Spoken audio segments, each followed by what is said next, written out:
चाल चक्र का बाप। इससे पहले ना किसी ने सुनी, ना किसी ने देखी इतनी सटीक भविष्यवाणी। चाल चक्र। नमस्कार, बहुत स्वागत है आपका। आप देख रहे हैं चाल चक्र और मैं हूं आपके साथ शैलेंद्र पांडे। आज है नाग पंचमी का बड़ा पर्व, महान पर्व। और सावन का समय एकमात्र ऐसा समय होता है जब नागों की, सर्पों की पूजा की जाती है और उनसे आशीर्वाद लिया जाता है, प्रकृति का संतुलन बनाए रखा जाता है। आज हम बात करेंगे कि नाग पंचमी पर राहु और केतु की समस्या कैसे दूर की जाएगी। चाल चक्र में क्या खास है, क्या चर्चा है, चलिए बताते हैं आपको। चाल चक्र में आज बात करेंगे कि नाग पंचमी पर राहु और केतु की समस्या आप कैसे दूर कर पाएंगे, क्या तरीका होगा और कैसे उपाय करेंगे जिससे राहु और केतु परेशान नहीं करेंगे। नाग पंचमी के विशेष उपाय क्या हैं आज, ये तमाम बातें आपको बताने की कोशिश करेंगे। इसके अलावा राशियों की सटीक भविष्यवाणी होगी आपके लिए और आप जान पाएंगे भाग्य के दरवाजे का महत्वपूर्ण उपाय। तो नाग पंचमी के आज के इस पावन अवसर पर राहु और केतु की समस्या का निवारण कैसे होगा, राहु और केतु का नाग पंचमी के साथ संबंध क्या है, ये बताने की आपको कोशिश करेंगे। लेकिन सबसे पहले जान लेते हैं आज का पंचांग। आज तिथि है श्रावण शुक्ल पक्ष की चतुर्थी तिथि और इसके उपरांत पंचमी भी होगी। नक्षत्र होगा उत्तरा फाल्गुनी नक्षत्र। चंद्रमा सिंह राशि में संचरण कर रहे हैं और इसके उपरांत कन्या में जाएंगे। राहुकाल का समय दोपहर के 1:30 से तकरीबन 3 बजे तक होगा और आज दक्षिण दिशा की तरफ यात्रा करना बेहतर नहीं है, लेकिन अगर यात्रा करना जरूरी है, मजबूरी है, तो जरा सी पीली सरसों खा के या जीरा खा के दिन की शुरुआत करेंगे, यात्रा की शुरुआत करेंगे, भगवान का नाम लेंगे तो मुश्किल से बचे रहेंगे। सबसे पहले जानते हैं कि नाग पंचमी से राहु और केतु का संबंध क्या है। हम क्यों नहीं कह रहे हैं कि नाग पंचमी पर हम शनि की शांति करेंगे, नाग पंचमी पर हम बृहस्पति को शांत करेंगे। हम क्यों कह रहे हैं कि नाग पंचमी पर राहु और केतु को शांत करेंगे, क्या तरीका होगा। देखिए, राहु और केतु एक दूसरे से 180 डिग्री पर रहते हैं। जहां राहु होगा ठीक उसके 180 अंश पर केतु विद्यमान होगा, यानी एक दूसरे से सप्तम भाव में विद्यमान रहते हैं, सम सप्तक होते हैं। राहु के ठीक सामने केतु होगा, ये एक नियम है। ऐसा नहीं कि राहु दूसरे खाने में है तो केतु 9वें खाने में, नहीं, राहु दूसरे में है तो केतु 8वें में होगा, यानी परस्पर सेवंथ होंगे, 1-7 का संबंध होगा। शास्त्र कहता है कि राहु और केतु सर्प की तरह हैं, इनको सर्प का प्रतीक मानते हैं और राहु को सर मानते हैं और केतु को पूंछ मानते हैं। राहु माने सर्प का सर और केतु माने सर्प की पूंछ, तो सर्पाकार इनको मानते हैं। सर्प की वजह से होने की वजह से, चूंकि इनका जो आकार है, प्रकार है, स्थिति है, वो सर्प की तरह है, इसीलिए राहु और केतु से संबंधित समस्याओं का जो निवारण है वो नाग पंचमी के दिन बहुत आसानी से हो सकता है या होता ही है। आज के दिन दोपहर के समय राहु केतु संबंधी उपाय करने से इनकी समस्याएं समाप्त हो जाती हैं। नाग पंचमी का जो पर्व है वो मूलतः दोपहर में मनाया जाता है, अपराह्न व्यापिनी तिथि में इसको मनाते हैं और आज दोपहर के समय नाग पंचमी होगी। तो अगर दोपहर के समय में आज आप पूजा उपासना करते हैं या राहु केतु संबंधित समस्याओं के लिए प्रयत्न करते हैं तो राहु केतु संबंधी तमाम समस्याएं निश्चित रूप से आपकी दूर होंगी, तमाम समस्याएं निश्चित रूप से आपकी समाप्त होंगी। राहु केतु सर्पाकार हैं, सर्प की तरह हैं। इसका मतलब ये नहीं है कि ये काल सर्प योग की शांति हो जाएगी या मैं काल सर्प योग के बारे में बता रहा हूं। नहीं, काल सर्प योग कुछ नहीं होता है, इसलिए उसके बारे में कोई बात नहीं हो रही है। लेकिन हाँ, अगर आपकी कुंडली में राहु केतु खराब है, अगर आपकी कुंडली में राहु केतु की पोजीशन ठीक नहीं है, तो उसके लिए उपाय करने पे आपको फायदा हो सकता है। कैसे पहचानेंगे राहु और केतु के लक्षणों को? कैसे जानेंगे कि किसी व्यक्ति के ऊपर राहु केतु का प्रभाव है? अगर कोई व्यक्ति बहुत जल्दबाज हो, जल्दी जल्दी में काम करता हो और उसके जीवन में तमाम घटनाएं आकस्मिक रूप से घट रही हैं, अचानक जीवन में घटना घटने लगती है, अच्छी भी और बुरी भी, तो समझना चाहिए कि राहु केतु का प्रभाव उसके जीवन पर है और काफी है। कोई व्यक्ति अगर सात्विक भोजन नहीं करता, फास्ट फूड खाने में ज्यादा भरोसा रखता है, फास्ट फूड खाने में ज्यादा रुचि दिखाता है, तो ये इसी का प्रभाव है। राहु केतु का प्रभाव होने से व्यक्ति को फास्ट फूड ज्यादा पसंद होता है और व्यक्ति फास्ट फूड में अधिक दिमाग लगाता है। राहु केतु का प्रभाव होगा तो व्यक्ति का जो शरीर है, जो फिजिकल बॉडी है, वो रूखी सूखी रहेगी और व्यक्ति को हमेशा आलस्य रहेगा, हर समय वो नींद में डूबा रहेगा, हर समय आलस्य उसके सर पे सवार होगा, काम नहीं करना चाहेगा, काम को टालता जाएगा। जो लोग चीजों को हमेशा छुपाते हों, सच्चाई ना बताते हों, छुपकर काम करते हों, ऐसे लोगों के ऊपर भी राहु केतु का ही प्रभाव होता है कि सच्चाई बताने की जरूरत नहीं समझते और चीजों को छुपाते हैं, छुपकर काम करते हैं। डेफिनेटली वहां पर प्रभाव राहु और केतु का ही रहता है।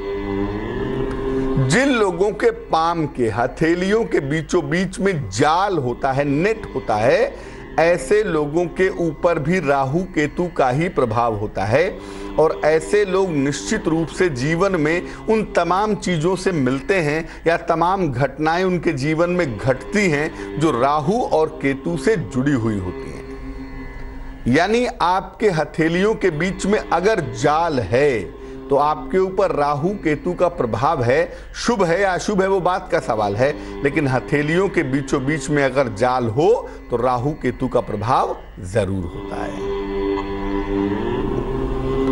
अब एक प्रश्न ये पैदा होता है कि राहु और केतु का शुभ प्रभाव क्या है? राहु और केतु का शुभ प्रभाव कैसे समझेंगे कि शुभ है प्रभाव? कैसे जानेंगे? अगर किसी व्यक्ति के ऊपर राहु और केतु का शुभ प्रभाव हो तो व्यक्ति कंप्यूटर के क्षेत्र में विशेष रूप से सफल होता है। जितने भी लोग कंप्यूटर के क्षेत्र से डायरेक्टली या इनडायरेक्टली जुड़े हुए हैं, निसंदेह उनके ऊपर राहु और केतु का प्रभाव होता ही है, रहता ही है, रहता। कंप्यूटर का जो बेसिक सेक्टर है उसके पीछे राहु और केतु होते हैं और अगर कोई व्यक्ति कंप्यूटर के क्षेत्र में सफलता पा रहा है तो उसके पीछे भी राहु और केतु ही विद्यमान होते हैं। ऐसे लोग पॉलिटिक्स में भी कभी कभी खूब सफलता पाते हैं। जिनकी कुंडलियों में राहु केतु शुभ होते हैं, ऐसे लोग राजनीति में अचानक से चमकने लगते हैं, अचानक से बड़ी सफलता पाना शुरू कर देते हैं। ऐसे लोग फिल्म और कला के क्षेत्र में भी खूब सफल होते हैं। राहु केतु के अंदर रूप बदलने की क्षमता होती है, तो जब राहु केतु का शुभ प्रभाव होता है व्यक्ति के अंदर तो व्यक्ति रूप बदल लेता है और कला या फिल्म के क्षेत्र में खूब सफलता प्राप्त करता है। ऐसे व्यक्ति की तमाम दुर्घटनाओं से रक्षा भी होती है। अगर राहु और केतु कुंडली में फेवरेबल हैं, बेहतर हैं, तो व्यक्ति की तमाम दुर्घटनाओं से रक्षा होगी और व्यक्ति बार बार मुश्किलों से बचता चला जाएगा। मुश्किलें कितनी भी हों, बार बार बाल बाल बचेगा ही बचेगा, हर बार दुर्घटना से उसकी रक्षा होगी। राहु और केतु अगर कुंडली में शुभ हैं, प्रभावशाली हैं, तो ऐसे लोग विदेश यात्राएं बहुत करते हैं, फॉरेन जाते आते रहते हैं, कई भाषाएं जानते हैं, अपनी भाषा तो जानते ही हैं, उसके अलावा कई सारी विदेशी भाषाएं भी जानते हैं और आध्यात्म के रास्ते पर भी चलते हैं। स्पिरिचुअल एस्पिरेंट होते हैं, यानी विदेश यात्राएं करेंगे, बहुत सारी भाषा जानेंगे, आध्यात्मिक मार्ग पर चलेंगे। ये तमाम लक्षण राहु और केतु के शुभ लक्षण हैं और अगर ये कुंडली में हो तो समझना चाहिए कि राहु और केतु का प्रभाव शुभ है। अब ये कैसे जानेंगे कि जीवन में कुंडली में राहु और केतु का प्रभाव अशुभ है, निगेटिव है? राहु और केतु के अशुभ प्रभाव को कैसे पहचानेंगे और इसका प्रभाव है क्या? देखिए, अगर राहु केतु का निगेटिव असर होगा तो व्यक्ति अपनी शक्तियों का दुरुपयोग करता है। जो ताकत, जो ओहदा, जो शक्ति ईश्वर ने उसे दी है, उस शक्ति का, ताकत का, ओहदे का ऐसे लोग दुरुपयोग करते हैं।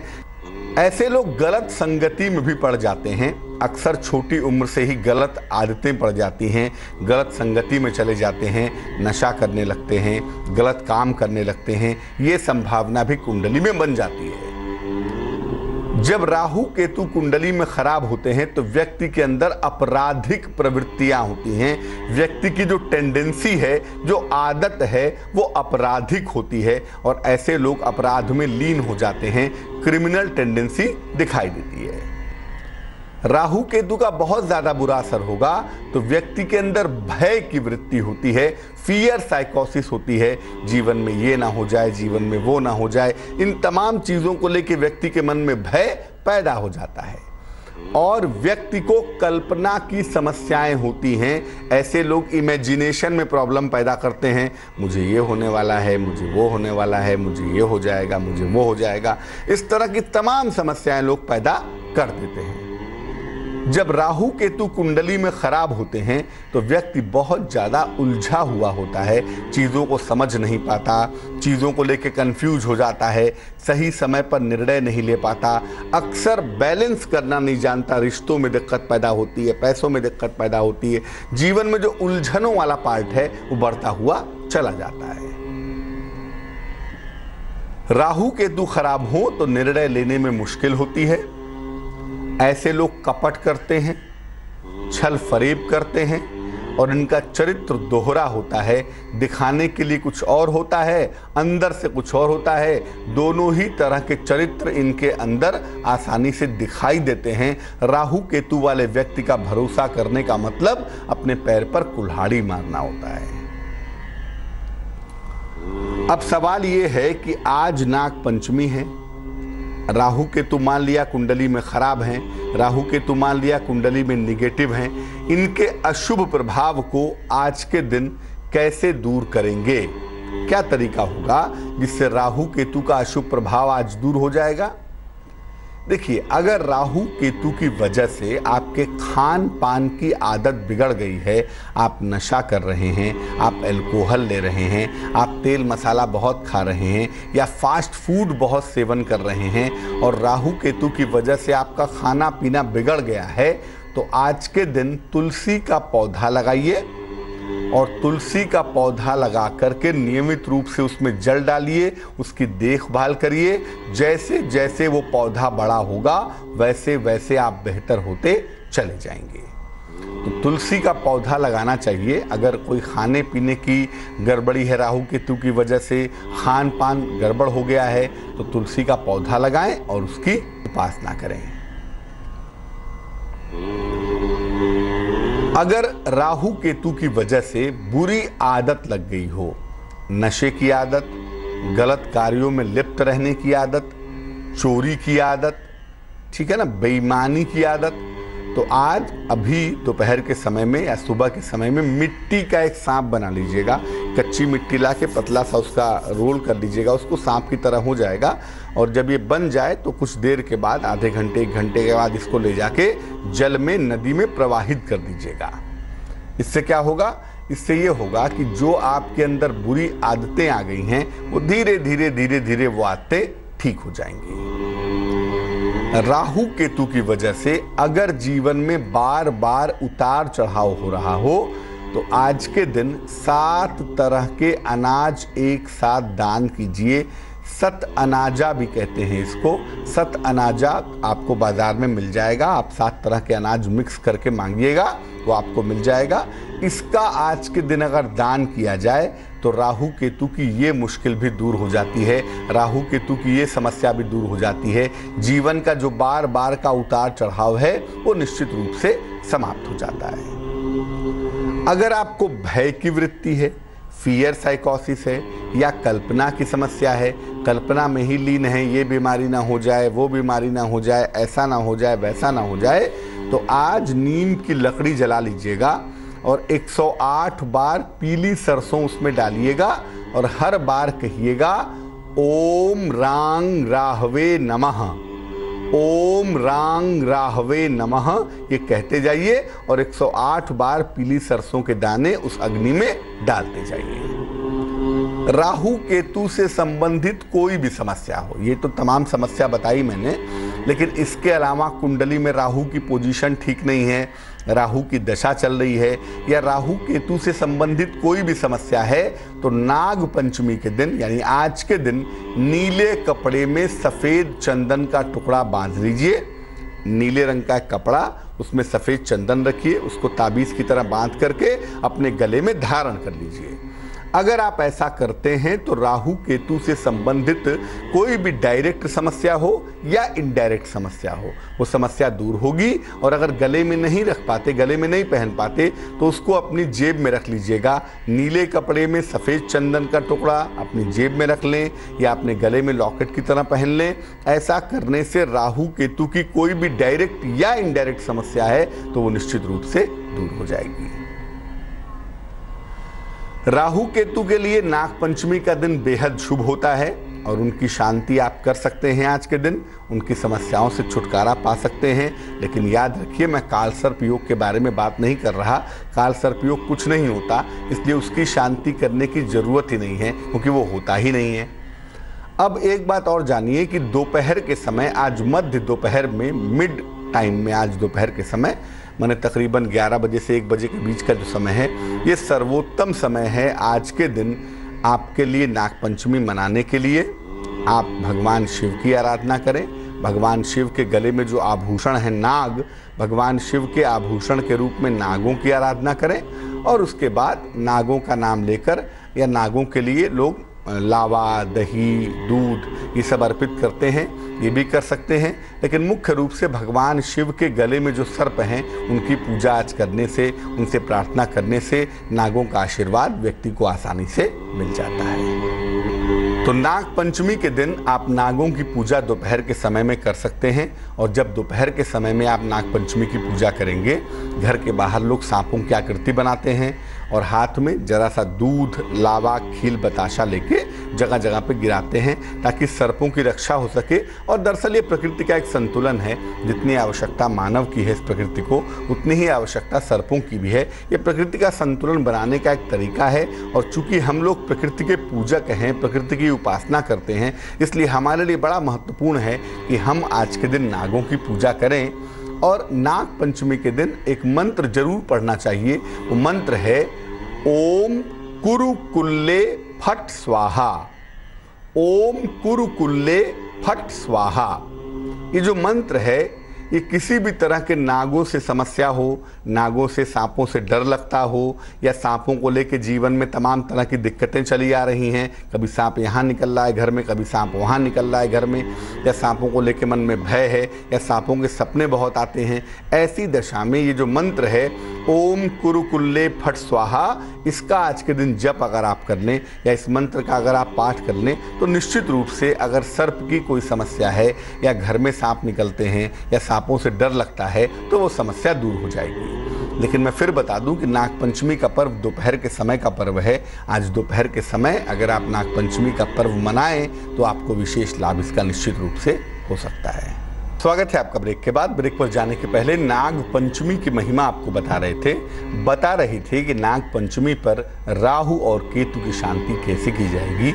राहु और केतु से जुड़ी हुई अगर कोई समस्या है जीवन में तो आज के दिन उसका निवारण कैसे होगा। चर्चा को आगे बढ़ाएंगे, बात आपके राशियों की करेंगे, आपके टेलीफोन कॉल्स का जवाब भी देंगे, लेकिन फिलहाल स्वस्थ रहने के सरल उपाय निरोगी भव में। आधा कप अजवाइन का पानी सुबह और शाम भोजन करने के बाद पीजिए। इससे फायदा क्या होगा? आपको जो अस्थमा की समस्या है, दमे की समस्या है, उसमें लाभ जरूर होगा। 1 कप पानी में 1 चम्मच अजवाइन डाल के उबाल लीजिए। जब वो आधा कप रह जाए तो ठंडा कर लीजिए। सुबह शाम भोजन करने के बाद इस आधे कप अजवाइन का पानी पीना शुरू करिए। आपको अस्थमे की समस्या में, दमे की समस्या में जल्दी फायदा होगा। चलिए राशियों के सिलसिले की शुरुआत करते हैं। सबसे पहले जानते हैं मेष राशि का हाल। मेष राशि वालों को स्वास्थ्य का ध्यान रखना है आज के दिन। आज यात्रा मत करिएगा। दोपहर के बाद खास तौर से यात्रा करना आपके लिए बहुत अच्छा नहीं रहेगा और जीवन साथी के साथ बेवजह तनाव हो सकता है। शांति और सावधानी बनाए रखें। शुभ रंग सुनहरा है और भाग्य है 65%। वृष राशि, परिवार में खुशहाली के योग हैं। नौकरी की तमाम समस्याएं दूर होंगी। किसी महिला से विशेष सहयोग भी मिलता हुआ आपको दिखाई देगा। शुभ रंग सफेद है और भाग्य है 70%। मिथुन राशि, कोई महत्वपूर्ण काम आपका बिगड़ सकता है, ध्यान रखें। काम का तनाव और दबाव भी आपका बढ़ सकता है। दिन आपका बेहतर हो इसके लिए गुड़ खाकर घर से निकलें तो अच्छा रहेगा। शुभ रंग पीला होगा और भाग्य होगा 55%। कर्क राशि, नौकरी में पद परिवर्तन के योग हैं। नई जिम्मेदारियां आपको मिल सकती हैं। विवाह के मामलों में तेजी भी आ सकती है। शुभ रंग गुलाबी होगा और भाग्य होगा 70%। सिंह राशि, स्वास्थ्य का बहुत ख्याल रखिए। विवादों से बचाव करिए और कुछ धन का अगर आप दान करते हैं तो आपके लिए बहुत अच्छा रहेगा। शुभ रंग आसमानी है और भाग्य है 65%। कन्या राशि वालों के विवाह और प्रेम के मामले आज हल होने वाले हैं।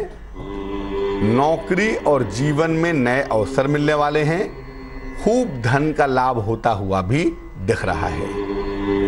शुभ रंग हरा है और भाग्य है 80%।